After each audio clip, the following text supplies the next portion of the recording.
quand nous chanterons le temps des cerises, les guerres signalent et merle mon cœur sourd. Je suis Véronique et j'impulse le groupe de travail Changement de paradigme pour démocratie réelle maintenant. Et nous avons travaillé sur le revenu de vie à Paris, enfin le revenu de vie en général, la notion de revenu de vie et sur l'expérimentation qui est en cours, plutôt d'organisation mais en cours, du revenu de vie pour la ville de Paris. Donc l'expérimentation sous-entend que nous prévoyons donc un revenu de vie pour chaque habitant, chaque personne dépendant de la ville de Paris administrativement, donc y compris les sans-papiers et les personnes sans domicile fixe, pour bénéficier de ce revenu de vie qui a été fixé à la somme de 1 000 € par personne, donc adultes et enfants. Donc la durée de l'expérimentation est de 1 an reconductible. C'est une expérimentation donc, qui nécessite beaucoup de préparation. Nous avons fait une adresse récemment à toutes les institutions publiques qui détiennent les fonds sociaux, qui détiennent des fonds publics, qui pourraient être susceptibles d'être mobilisés qui doivent être mobilisés pour financer ce revenu de vie. Nous avons fait aussi appel à des sponsors. Nous travaillons dans cette dynamique de dire ce qui est, selon la phrase d'Hérodote. Nous travaillons dans cette dynamique de dire ce qui est selon la phrase d'Hérodote. Et donc nous communiquons à chaque moment de l'expérimentation.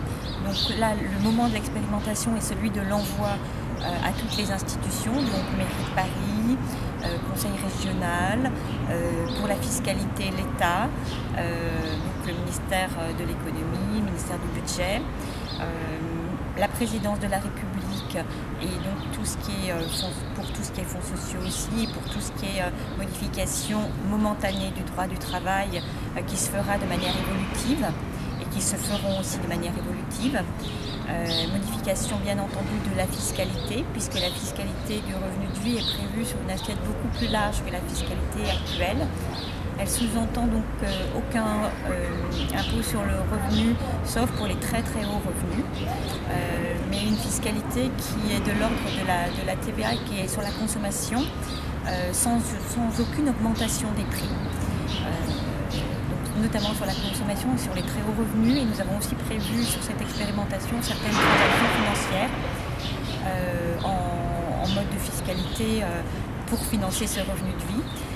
À savoir aussi, ce revenu de vie ne coûte pas plus cher que le système social actuel, il coûte même moins cher. Donc l'argument du coût ne nous est pas opposable. Le revenu de vie donc est une somme inconditionnelle qui est donnée à chaque personne dans le système du processus global depuis sa naissance jusqu'à sa mort. Donc inconditionnel, c'est-à-dire qu'il n'y a vraiment aucune condition à remplir, c'est un revenu qui est acquis, c'est un droit, c'est une liberté et un droit. Et donc ce revenu de vie lui garantit le fait de pouvoir se loger, s'habiller, participer à la vie de la société, donc pratiquer la démocratie, en tout cas participer à la vie sociale et donc être présent voyager, avoir accès à la culture. Donc c'est une somme suffisante pour ne pas être en nécessité de rechercher un travail, puisque comme nous le savons, il n'y a pas assez de travail pour tout le monde. Nous sommes dans cette société du travail sans travail que décrit Hannah Arendt. Et nous estimons que la majorité des professions sont à créer, donc selon les talents des gens, selon les aspirations et les possibilités des personnes. Effectivement, dans les expérimentations qui ont eu lieu sur le revenu de vie, il y a eu la créativité a été décuplée. Les gens ont créé leur propre activité qui a été très rapidement rémunératrice et ont donc modifié leur vie, ont une évolution de leurs conditions de vie extrêmement positive et en dynamisant l'économie locale, puis l'économie du pays, en sachant aussi que le revenu de vie et ce processus-là est une des rares possibilités de créer de la croissance pour nos sociétés et d'enrayer cette fameuse crise de la dette, c'est-à-dire cette crise qui non seulement est exponentielle, mais en plus n'est pas endiguable et donc va avoir pour conséquence, notamment le 25 juin prochain, la faillite d'un pays européen, en sachant que s'il y a faillite d'un pays européen, les autres pays seront forcément mis en danger et seront forcément ébranlés. Il y aura donc des faillites successives et que l'Europe n'est absolument pas garantie contre ce type de risque, bien au contraire. Donc le revenu de vie est un des processus très simples à appliquer, directement applicable, pour moi le seul que je connaisse pour l'instant, en dehors de la création monétaire dont je vais parler tout à l'heure, et avec la création monétaire, pour éviter cette crise systémique et endémique et contre laquelle nous ne sommes pas garantis. Donc ce groupe Changement de paradigme s'est inspiré d'abord d'une phrase, d'une citation de Churchill, que je vais citer parce que nous l'aimons bien. Alors, tout le monde savait que c'était impossible à faire, puis un jour, quelqu'un est arrivé qui ne le savait pas et il l'a fait. Donc nous nous situons dans cette liberté. Je vais citer donc une phrase aussi de Thomas Paine, qui est un des grands défenseurs du revenu de vie. Je rappelle les dates de naissance et de décès de Thomas Paine, c'est 1737-1809, donc nous avons eu le temps d'étudier le revenu de vie depuis cette époque. Donc cette phrase de Thomas Paine est intéressante parce qu'il dit « Pour être libre, il suffit à l'homme qu'il le veuille ». Nous nous situons dans cette volonté d'être libre et je crois que c'est aussi une évolution de la société qui est en cours et qui est nécessaire pour chacun d'entre nous, en sachant que la liberté inclut la responsabilité et donc des systèmes ouverts, des systèmes politiques ouverts et vivants. Les êtres humains sont pour la plupart ouverts et vivants, en tout cas ils sont tous vivants. Et donc nos systèmes politiques qui sont maintenant des formes creuses et desséchées, dénuées de tout sens, ne nous correspondent plus. Nous disons qu'elles ne nous représentent plus, mais elles ne nous correspondent plus, elles ne correspondent même plus à la nécessité économique de l'époque. Et cette nécessité économique de l'époque est dans une forme vivante. Donc pour l'instant c'est la démocratie directe qui correspond le mieux à cette forme. Nous l'avons aussi étudié dans ce groupe Changement de paradigme, en même temps que nous avons étudié les possibilités d'évolution des institutions actuelles vers des systèmes beaucoup plus vivants, beaucoup plus évolutifs, basés aussi sur une sorte d'éthique, sur l'éthique, sur la pratique de l'éthique, en sachant que, comme le dit Hannah Arendt, notre époque est l'époque de l'action. L'action qui comporte des potentialités et qui comporte aussi beaucoup de risques, sachant que nous n'avons jamais vécu dans une époque aussi complexe ou aussi dangereuse pour l'être humain et aussi difficile à envisager pour chacun, puisque très complexifié.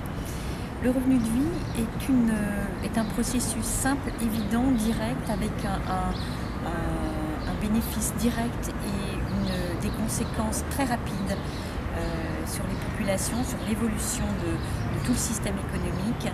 Et c'est vraiment ce processus qui simplifie aussi les administrations. Par exemple, lorsque Singapour a envisagé de travailler sur ce revenu de vie, c'était aussi dans une simplification de toutes les administrations fiscales, économiques, de contrôle. Et ce revenu de vie donc permet de travailler dans la simplicité et dans l'efficacité pour chacun, en incluant le bien-être et le bonheur le bien-être en tout cas de chaque être humain. Le bonheur, c'est quelque chose de personnel, c'est une quête personnelle, donc nous ne pouvons pas garantir que les gens seront heureux. En tout cas, ils auront toutes les possibilités, toutes les ouvertures pour créer leur propre possibilité d'être heureux ou d'être dans cette recherche du bonheur, en tout cas d'être dans leur destin, dans la création de leur propre vie et surtout dans cette ouverture où les choses sont possibles et deviennent possibles. Je crois que les choses deviennent possibles avec ce revenu de vie pour chacun d'entre nous et deviennent possibles et ouvertes. Donc pour ce revenu de vie, nous avons travaillé aussi, considérant l'expérience et l'expérimentation faite en Namibie, qui a été une expérimentation extrêmement positive. Donc il y a eu des enfants qui sont retournés à l'école ou qui sont entrés à l'école pour la première fois, puisque les familles pouvaient développer leur propre activité. Les familles pouvaient finalement s'enrichir, manger au quotidien, donc devenir autonomes financièrement, créer des petites entreprises, créer des exploitations, échanger, vendre, dégager des bénéfices. Donc ils créaient leur propre activité, tout simplement, activité qui fonctionnait puisque l'espace vital de chaque personne n'était plus mis en lutte chaque jour, mais était déjà résolu. Donc les personnes pouvaient vraiment, toute cette créativité était mobilisée vers la création de choses positives et porteuses pour l'ensemble de la famille et pour l'ensemble de la communauté. À savoir, c'était une expérimentation qui était faite et financée par des organismes publics et internationaux qui ont décidé de l'arrêter arbitrairement parce que ça a fonctionné trop bien, visiblement, puisque les gens étaient heureux et autonomes et ne participaient plus à certaines contraintes illégales qui avaient lieu dans le pays avant. Donc cette expérimentation a été arrêtée et les populations ont reconnu de nouveau des difficultés.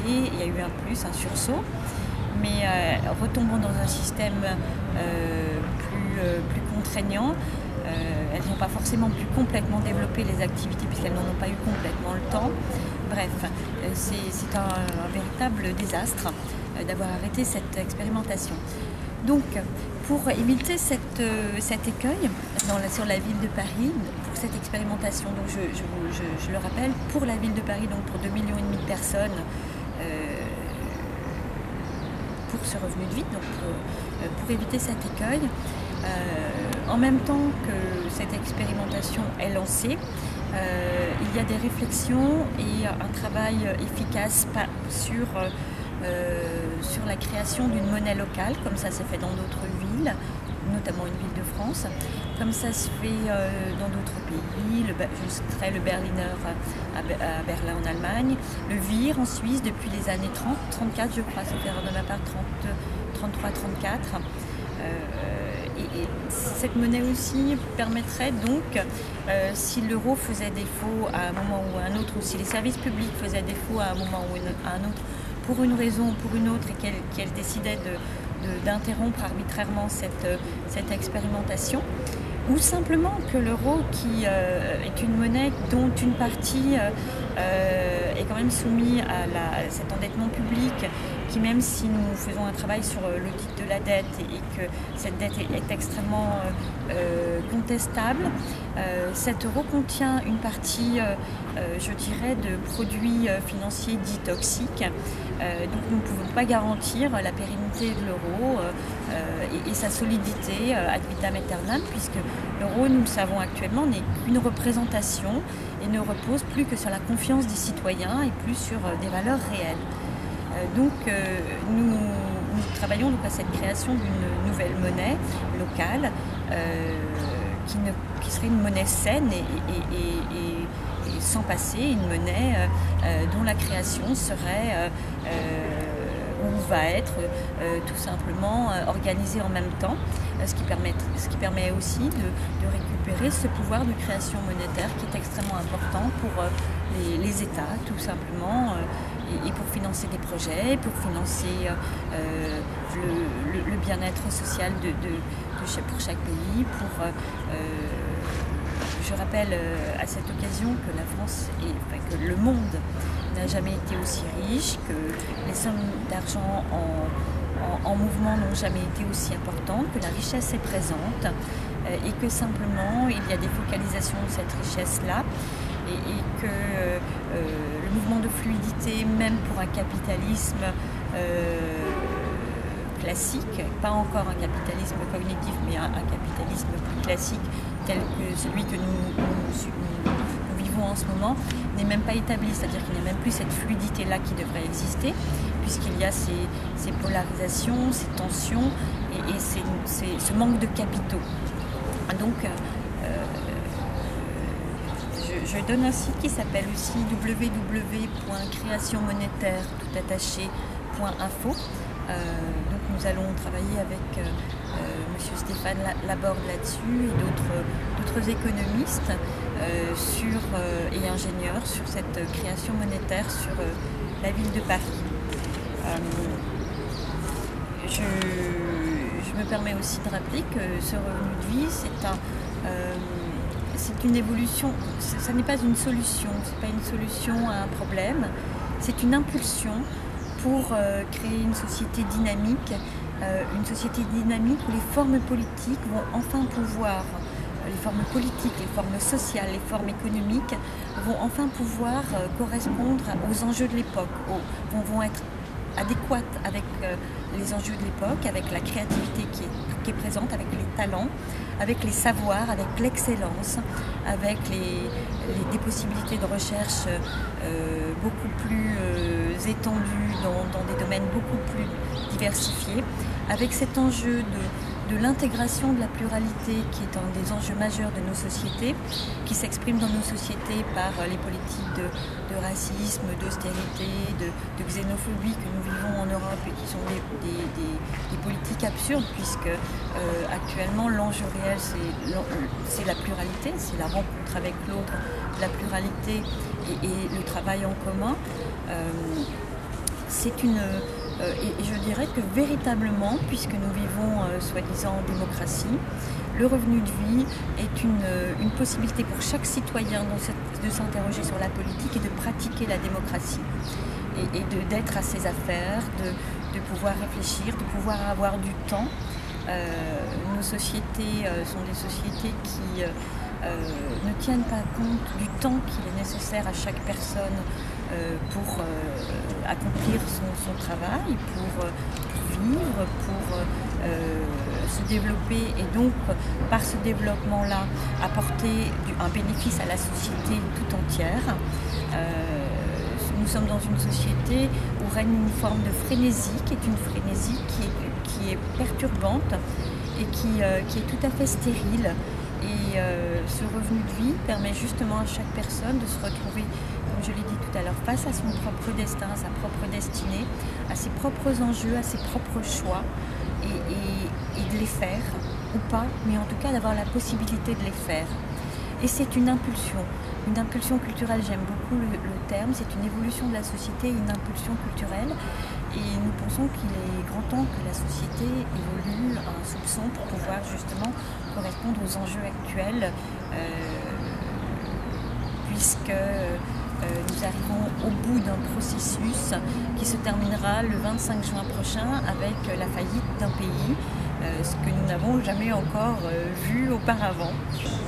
Donc le travail que nous faisons donc, sur cette expérimentation, du point de vue du déroulement, c'est un travail en vérité, donc dire ce qui est d'Hérodote, mais aussi si le mensonge est de ce monde, au moins qu'il ne soit pas par toi, qu'il ne le soit pas par toi. Il faut donc nous avons donc envoyé toutes les lettres à toutes les les administrations, institutions qui devraient et qui doivent financer cette expérimentation, en sachant que nous faisons aussi de la création monétaire d'une part et d'autre part je dirais des financements de sponsoring qui ne seront que des palliatifs, les financements de sponsoring. Donc nous voulons vraiment créer les conditions de durabilité et de fiabilité de cette expérimentation. C'est pour ça que nous allons relativement lentement. Lentement mais sûrement. Et je l'espère loin et longtemps. Donc nous avons donc fait dans les institutions auxquelles nous avons écrit, nous avons donc la mairie de Paris, la présidence du Conseil régional d'Île-de-France, Monsieur le ministre des Finances, la présidence de la République française, les Communauté européenne, Monsieur le secrétaire général de l'ONU, directeur général du FMI, la présidence de la BCE et d'autres institutions semi-publiques ou semi-privées, donc plus proche du sponsoring à ce moment-là. Et dans le but aussi de faire vraiment financer cette expérimentation par des deniers publics, puisque c'est une expérimentation qui relève de la société pour ses concitoyens, d'une société pour ses concitoyens, d'un pays pour ses concitoyens. Donc, faisant partie de Démocratie réelle maintenant et Occupy, il y a d'autres pays ou d'autres villes qui seraient susceptibles de faire d'autres expérimentations de ce même type. Nous avons déjà une première possibilité éventuellement à Lyon avec une demande de ce type-là, d'autres villes européennes qui vont se manifester à partir du moment où nous aurons réellement communiqué.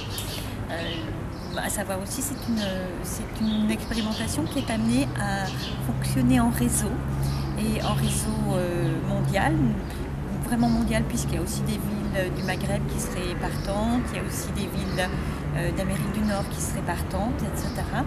Et c'est important parce que sinon nous allons avoir aussi des processus d'immigration et plutôt d'immigration, puisque cette expérience étant attrayante pour les populations, il est évident que les personnes vont chercher à habiter dans les villes qui font cette expérimentation. Donc c'est une expérimentation qui a vraiment vocation à s'étendre et à se généraliser. C'est une impulsion, c'est une impulsion culturelle, mais une impulsion réelle et concrète. Je salue aussi les travaux j'en profite pour saluer les travaux de Madame Claude Messé sur la démocratie, puisque je dirais que ce revenu de vie est une véritable permission et ouverture vers la démocratie.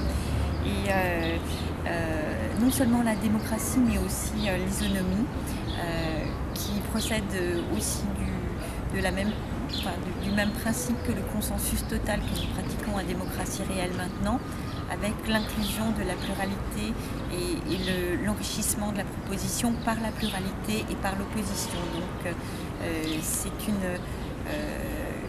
une des ouvertures qui se met en mouvement avec ce revenu de vie qui s'installe et qui va s'installer.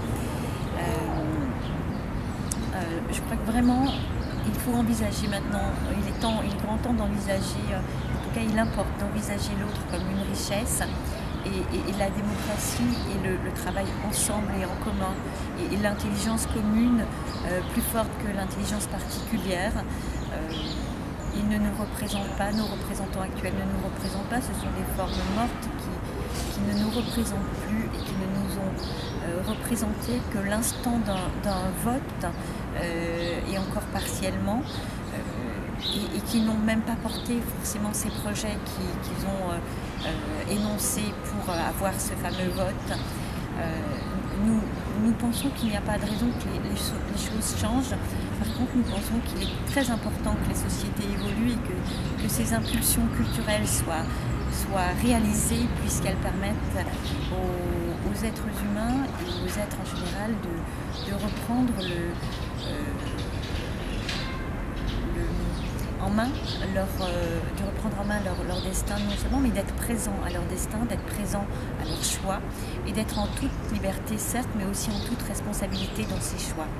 Et je crois que c'est le moment aussi qu'appelle l'ensemble des populations, et nous répondons à cet appel, répondons à cette demande de reprise, de responsabilité, de présence à la société des populations actuellement, et à la société, mais aux sociétés et aux pays.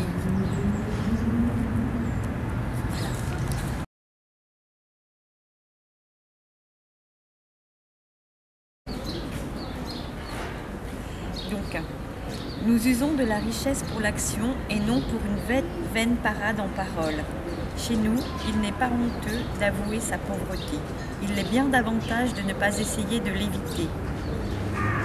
Les mêmes hommes peuvent s'adonner à leurs affaires particulières et à celles de l'État. Les simples artisans peuvent entendre suffisamment les questions de politique. Seuls, nous considérons l'homme qui n'y participe pas comme un inutile et non comme un oisif. C'est par nous-mêmes que nous décidons des affaires, que nous en faisons un compte exact pour nous. La parole n'est pas nuisible à l'action. Ce qu'il est, c'est de ne pas se renseigner par la parole avant de se lancer dans l'action. Périclès. Voilà donc cette expérimentation du revenu gris pour la ville de Paris, qui a été votée en AG du 12 février dernier, donc 12 février 2012, au consensus total. Sera présenté aux médias le 29 mars prochain lors d'une conférence de presse dont nous annoncerons le lieu, donc le lieu de la tenue de cette conférence de presse au dernier moment, car pour ce mouvement Démocratie réelle maintenant, nous trouvons souvent des policiers dans les lieux, fermant les lieux que nous avons choisis, même lorsque nous les déclarons. Donc nous annoncerons ce lieu au dernier moment. Ce sera un lieu très central dans Paris, plutôt dans le 5e arrondissement de Paris. Donc, ce sera donc le 29 mars et il y aura après un débat-conférence juste à côté.